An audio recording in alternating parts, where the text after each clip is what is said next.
Hindi po huli ang lahat, mga kapatid.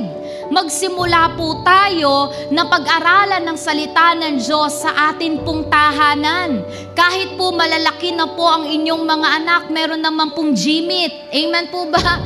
Meron naman pong Zoom na pwede po ang mga anak po natin, mag-date po tayo ng every Saturday. Mga anak ha, 7 p.m. Mag-aaral tayo ng salita ng Diyos as family.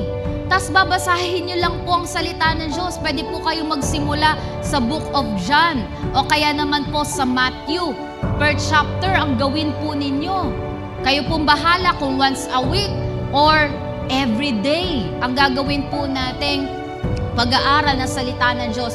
Isa po iyan sa commandment po ng Panginoon para po sa ating lahat. Pag ginawa po natin iyon, ano pong pangako ng Diyos? Sasagana po ang ating buhay. Parang binibuild na po natin yung better future for our children. Amen po ba? Kasi natatamniman po sila ng salita ng Diyos.